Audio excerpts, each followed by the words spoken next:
ये एक साथ तीन तीन जॉब्स, एक वो जो मैं कर रहा हूँ, एक वो जिसका मैंने कल ऑफर लेटर साइन किया है, और एक वो जिसके बारे में आज उन्होंने मुझे बताया कि बताओ कब ज्वाइन करोगे। ओए होए होए होए होए, कनाडा में तीन तीन जॉब्स, हाय हाय हाय। और जॉब भी इंजीनियरिंग की, अपनी फील्ड की जॉब, जो लोगों को पावे लड़ा के भी नहीं मिलती, वो वाली जॉब है। सबसे मजे की बात, ना किसी का रेफरेंस लिया मैंने, ना किसी ने मुझे रेफर किया, ना मेरा कोई कनेडियन एक्सपीरियंस इस फील्ड में, लेकिन मुझे अपनी फील्ड से रिलेटेड जॉब ऑफर हो गई, और वो भी डबल ट्रिपल। तो उल्टी कलाबाजियां खाना बनता है भाई।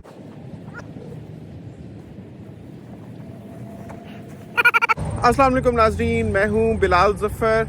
आज मैं इंटरव्यू देने आया हूं। जॉब है प्रोजेक्ट कोऑर्डिनेटर की। इसका फ़ोन इंटरव्यू तो मैंने पास कर लिया है। अब देखना ये है कि इंटरव्यू में क्या क्वेश्चंस होते हैं। मैंने काफ़ी तैयारी की है इंटरव्यू की। इंटरव्यू की तैयारी मैं ये करता हूँ जब भी मैंने इंटरव्यू देना होता है कि एक तो जॉब डिस्क्रिप्शन बहुत अच्छे से आपने पढ़नी है। इस नज़रिए से आपने जॉब डिस्क्रिप्शन पढ़नी है कि आपसे अगर पूछा जाए कि why do you think we should hire you, तो आपके पास जवाब होना चाहिए। अभी जैसे ये जो जिस जॉब के लिए मैं इंटरव्यू देने जा रहा हूँ, इसकी जॉब डिस्क्रिप्शन में मैंने ये पढ़ा है कि एक तो ट्रेनिंग प्रोवाइड की जाएगी, फिर ये मैंने पढ़ा है कि इसमें CRM सॉफ्टवेयर चाहिए, project management, project planning, project coordination और माइक्रोसॉफ्ट प्रोजेक्ट स्किल्स आपके पास होनी चाहिए। और एक और चीज़ जो इसमें बताई गई है वो ये है कि 1 ईयर का आपका प्रोजेक्ट मैनेजमेंट एक्सपीरियंस होना चाहिए। मतलब लिखा तो बहुत कुछ है, लेकिन उस सारे में से मैंने छांट के ये चीज़ें याद रख ली हैं कि अगर मुझसे पूछा गया कि आपको क्यों हायर करना चाहिए, तो मैं बताऊंगा कि मैंने इसलिए यहाँ पर अप्लाई करना मुनासिब समझा। एक तो मेरे घर से करीब है ये जॉब, दूसरा ये कि यहाँ पर ऑन द जॉब ट्रेनिंग भी है, तो मेरी जो थोड़ी सी ट्यूनिंग और ओरिएंटेशन होनी है जॉब प्रॉस्पेक्ट्स के हिसाब से, तो वो हो जाएगी। प्लस ये कि मुझे CRM customer relationship management software भी आता है। प्रोजेक्ट मैनेजमेंट में तो मैंने एक्सपर्टीज़ हासिल की हुई है, स्पेशलाइज किया हुआ है। उसके अलावा प्रोजेक्ट प्लानिंग और कोऑर्डिनेशन तो मेरा शोबा ही रहा है। MS प्रोजेक्ट तो क्या, मुझे प्रिमावेरा P6 सॉफ्टवेयर भी आता है। ये सारी चीज़ें मैं उनको बताऊंगा। और आपको 1 ईयर का प्रोजेक्ट मैनेजमेंट एक्सपीरियंस चाहिए, मेरे पास तो it is close to 10 years. तो ये सारी चीज़ें देखते हुए मैंने समझा कि ये मेरे लिए सूटेबल जॉब है, मैंने इसके लिए अप्लाई किया। अकॉर्डिंगली वो ये भी पूछ सकते हैं कि what value will you bring if we hire you, तो मैं उनको बताऊंगा कि क्योंकि ये सारी चीज़ें जो आपने अपने जॉब डिस्क्रिप्शन में लिखी हुई हैं वो सब मुझे आती हैं। तो मेरा ये बैकग्राउंड रहा है और मैं अपनी लाइन में जॉब ढूंढ रहा था, तो इस वजह से मैं भी पूरी दिल जमई से काम करूंगा और मेरे लिए भी ग्रोथ प्रॉस्पेक्ट्स हैं। It will be mutually beneficial relationship between me and the company. तो ये चीज़ मैं उनको बताने वाला हूँ, जिसका काफ़ी अच्छा इंप्रेशन पड़ता है। तो अगर आपने जॉब डिस्क्रिप्शन अच्छे से नहीं पढ़ी, क्योंकि क्या होता है हम लोग डेली बेसिस पर 10, 20, 50 CVs देते हैं, ड्रॉप करते हैं, जॉब्स के लिए अप्लाई करते हैं और भूलते जाते हैं कि हमने कहाँ किस चीज़ के लिए अप्लाई किया था। तो अगर आपको इंटरव्यू कॉल आती है और आप बस वहाँ चले जाते हैं विदाउट योर बैकग्राउंड रिसर्च या होमवर्क किए हुए कि वो कौन सी कंपनी है, उसका नाम क्या है, उसकी लोकेशन क्या है, उसकी एक्सपर्टीज़ क्या है, उसका स्कोप ऑफ वर्क क्या है, आप जिस पोजीशन के लिए वहाँ पर जा रहे हैं उस पोजीशन की क्या रिक्वायरमेंट्स है, अगर आपको वो चीज़ें नहीं पता और आप बस चले गए, तो इसका तो पहले नंबर पर ही बड़ा बुरा इंप्रेशन पड़ जाएगा कि ये बंदा इतना भी प्रिपेयर्ड नहीं है कि इसको ये पता हो कि हम काम क्या करते हैं, तो ये बस ऐसे ही आ गया है। तो आपको पूरी तरह से स्टडी करके, खास तौर पे जॉब डिस्क्रिप्शन तो समझ लें रट के जानी है आपने, और उसमें से अपनी स्ट्रेंथ्स निकाल कर जानी है। अपनी वीकनेसेस कोई हैं तो 1-2 वो भी याद रख लें, स्किल्स के हिसाब से कहना कि लेकिन वो मैं इम्प्रूव कर लूँगा।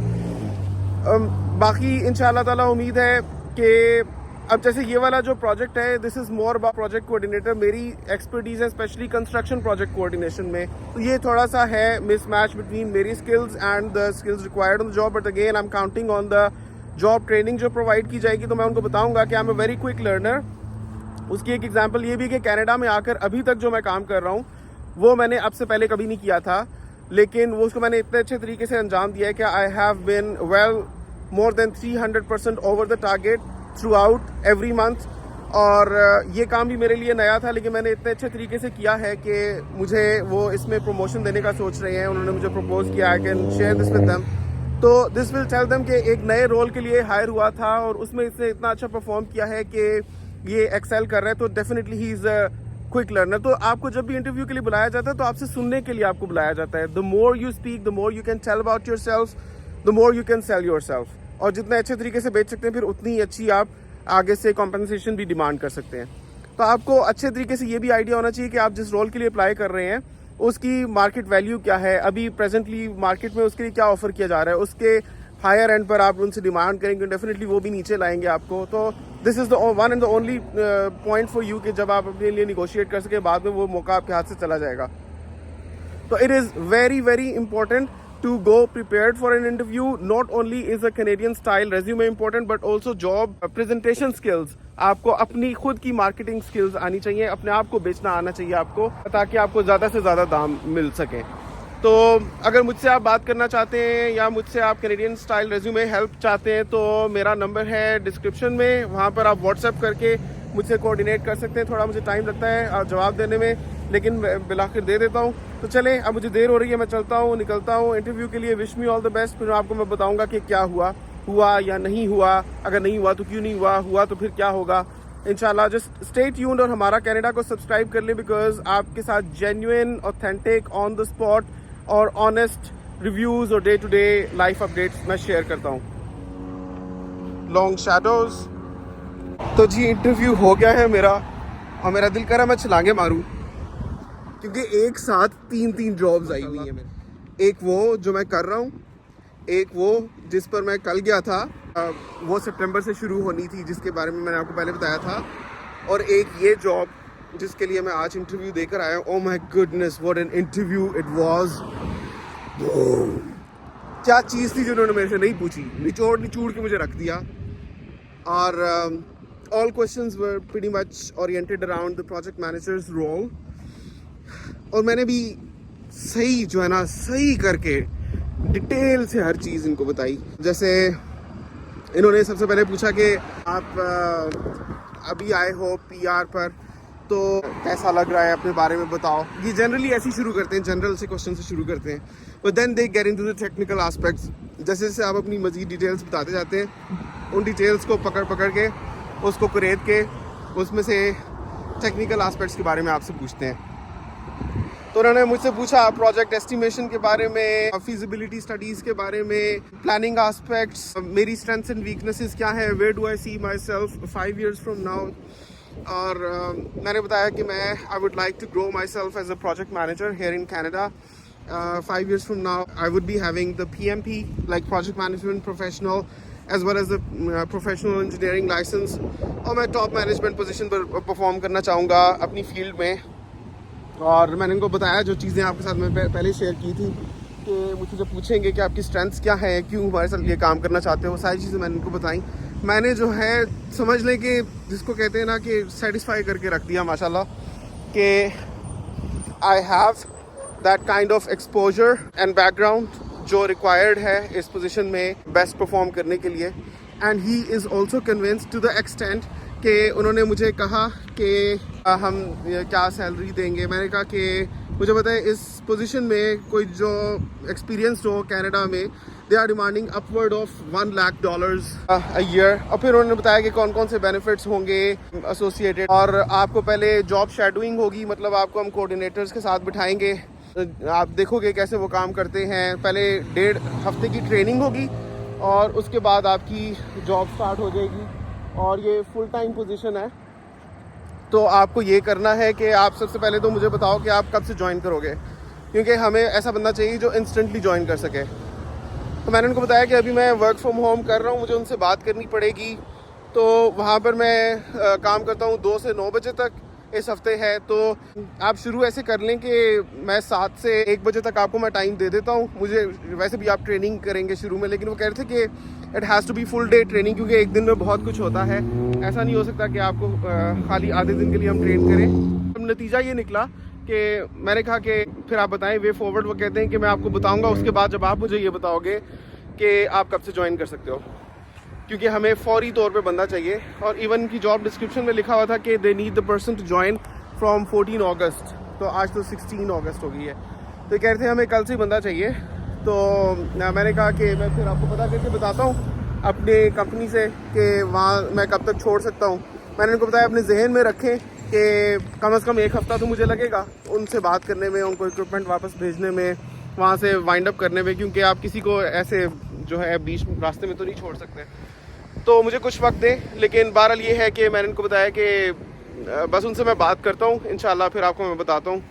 बहुत ऑप्टिमिस्टिक लग रहा था और मुझे लग रहा है कि उसको मैं बहुत ज़्यादा पसंद आया हूँ, क्योंकि अच्छा बंदा मिल जाना भी ना बहुत बड़ी बात होती है। वो समझता है कि मेरा कनाडा में एक्सपीरियंस नहीं है, लेकिन जिस किस्म की बातें मैंने की हैं, जो टेक्निकल एक्सपीरियंसेस अपने बताए हैं, किस तरह से मैंने प्रोजेक्ट्स के लिए प्रोग्राम्स बिल्ड किए, मैंने कोऑर्डिनेट किया कंसल्टेंट्स के साथ, क्लाइंट्स के साथ, जनरल कॉन्ट्रैक्टिंग कंपनी को रिप्रेजेंट किया मीटिंग्स में, मैंने सारी कोऑर्डिनेशन की, वो सारी चीज़ें मैंने उनको बताई और उनको रियली दिखी मुझ में वो प्रोजेक्ट मैनेजमेंट कैपेबिलिटीज़। जब उन्होंने पूछा ना कि 5 साल में कहाँ क्या तुम देखते हो कहाँ अपने आप को, मैंने कहा कि मैं लूँगा प्रोजेक्ट मैनेजमेंट प्रोफेशनल, क्योंकि कनाडा में बहुत ज़्यादा इंपॉर्टेंस दी जाती है प्रोजेक्ट मैनेजमेंट प्रोफेशनल को।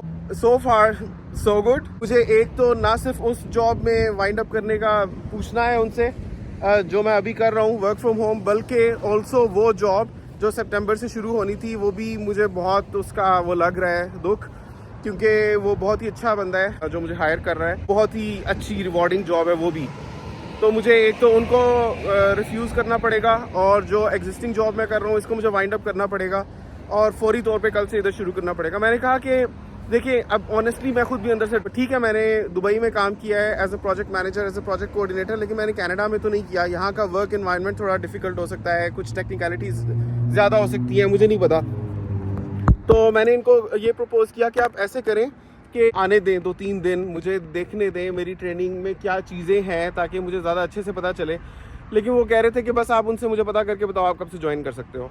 तो मैं अंदर से खुद भी थोड़ा सा डरा हुआ हूँ, क्योंकि उनको जब मैं बता दूंगा कि भाई मैंने जाना है अब, तो उधर भी हिला देने वाली बात है अपना सिस्टम, और फिर यहाँ पर खुदा न खास्ता अगर मैं परफॉर्म ना कर पाया, मुझे थोड़ा डर सा लग रहा है। और फिर वो जो तीसरी जॉब है उसका तो मुझे बहुत ही दुख लग रहा है, वो जो सितंबर से स्टार्ट होनी थी।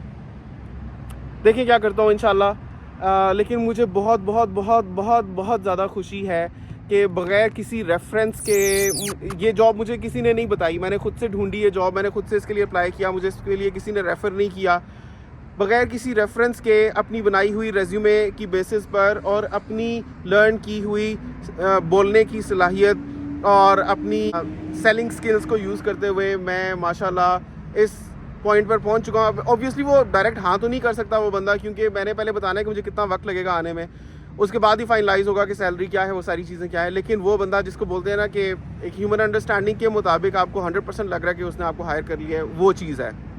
ही वॉज वेरी सेटिस्फाइड और वो कह रहे थे कि यहाँ पर ग्रोथ प्रोस्पेक्ट्स बहुत ज़्यादा हैं, हम आपको बिल्कुल कंफर्टेबल फील करवाएंगे, यू विल फील कंफर्टेबल, तो आप अच्छे से डिलीवर कर सकोगे, मैं कंफर्टेबल फील करूँगा। तो बहुत ज़रूरी है कि हम आपको एक होमली इन्वायरमेंट प्रोवाइड करें, ऐसी ट्रेनिंग दे जिससे आपको अकम्पलिश भी फील हो और आप लर्न भी करो और फिर आप अकॉर्डिंगली डिलीवर भी कर सको before things get crazy. Obviously we have to learn the basics before we can perform in all kinds of roles. तो वो कह रहे थे कि you are a very very good coordinator and a manager, बस ये है कि पता करके बताओगे कब से ज्वाइन कर सकते हो, फिर मैं आपको फर्दर बताता हूँ। तो अब मैं उनसे पता करूँगा। मैंने सोचा ये अपडेट आपके साथ मैं शेयर कर दूँ, इंटरव्यू कैसा रहा, इंटरव्यू में मुझसे क्या क्या पूछा गया। तो यहाँ पर जब भी इंटरव्यूज़ होते हैं ना कनाडा में, 2-4 क्वेश्चन तो मस्ट हैं। Why do you see yourself fitting in this role, where do you see yourself 5 years from now, और ये कि आपने अभी तक क्या क्या किया है। Nowhere have I observe कि अगर मैंने कनाडा के बाहर कोई एक्सपीरियंस लिया हुआ है तो उसको इंपॉर्टेंस नहीं दी जा रही, बहुत इंपॉर्टेंस दी जाती है। और आप धड़ल्ले से बताएं कि आपने किस मुल्क में क्या काम किया है, डजेंट मैटर अगर आपने कनाडा में नहीं किया हुआ। ये एक मिथ है कि कैनेडियन एक्सपीरियंस हो तभी आपको लिफ्ट मिलती है, कैनेडियन एक्सपीरियंस ना हो तो कोई आपको घास नहीं डालता। It is not like that, it has not happened to me, not even once in the plenty of interviews that I've given and the jobs that I have been offered till now in my 6 months of career in Canada. तो मैंने बताया कि मैंने पाकिस्तान में काम किया है, मैंने दुबई में काम किया है। वो कह रहे थे कि अच्छा पाकिस्तान में आपका बिजनेस था तो वो छोड़कर फिर क्यों आए। मैंने बताया कि I was more interested in getting the Canadian PR, और उसके लिए जो प्रोसेस है मैंने पहले से शुरू किया हुआ था before starting the business in Pakistan. तो कहते हैं कि ठीक है, इट मेक्स सेंस, अगर आप इतने एंथुसियास्टिक थे, आपने पहले भी अप्लाई किया, वो आपका अप्रूव नहीं हुआ, आपने दूसरी दफ़ा अप्लाई किया, मेक्स मोर सेंस कि फिर आप हो गए इतने इंटरेस्टेड इसमें कि आपने अपना बिजनेस छोड़ दिया होगा। लेकिन सोचने की बात यह कि मैं एक चीज़ पाकिस्तान में कर रहा था, उसके बारे में वो पूछ रहे हैं कि भाई क्या कर रहे थे और क्यों छोड़ दिया वो। That means it makes difference, it matters to them कि आपने किस मुल्क में क्या काम किया। तो हमेशा आप बड़े कॉन्फिडेंटली बताएं कि आपने किस मुल्क में क्या काम किया। ख़ास तौर पे जॉब डिस्क्रिप्शन बहुत अच्छे से पढ़ के जाएं और बहुत ज़्यादा बोलें। और अच्छी इंग्लिश, वो कह रहा था आपकी इंग्लिश बड़ी अच्छी है भाई, गोरा था। तो मैंने कहा कि हाँ सारी उम्र बोलता रहा हूँ, आईएलटीएस में मैंने 8 लिया है। तो कहते हैं माशाल्लाह यस आई कैन। यहाँ पर ना English speaking skill is extremely important. Even वो जो दूसरी जॉब है जिसका मैंने आपको बताया कि सितंबर से शुरू हो रही है, जिसमें अब मुझे रिफ्यूज़ करना पड़ेगा, उसमें भी उन्होंने मुझसे शेयर किया one of the reasons that we are interested in you और are willing to offer this position to you is कि आपकी अंग्रेज़ी अच्छी है। अच्छी मतलब कि बोले तो बहुत अच्छी है, ऐसी कि जैसी नेटिव लोगों की अंग्रेज़ी होती है, बल्कि हमें लगता है कि आप इधर के ही हो। तो इंग्लिश स्किल्स को ना सिर्फ उन्होंने बोल के बताया, बल्कि इन्होंने भी बोल के बताया कि ये आपकी बहुत अच्छी है और this is a very in demand skill है। तो ये है कि कनाडा अगर आप आना चाहते हैं तो English you should just not know for passing IELTS, you and that is why IELTS is given so much importance in the process of permanent residence. यहाँ पर actually the hiring managers, the companies, they are actually looking for people who know good English, who are competent in English and who know how to speak and understand English. With this, comments में माशाल्लाह लिख दीजिए, channel को subscribe कर लीजिए। अल्लाह हाफ़िज़।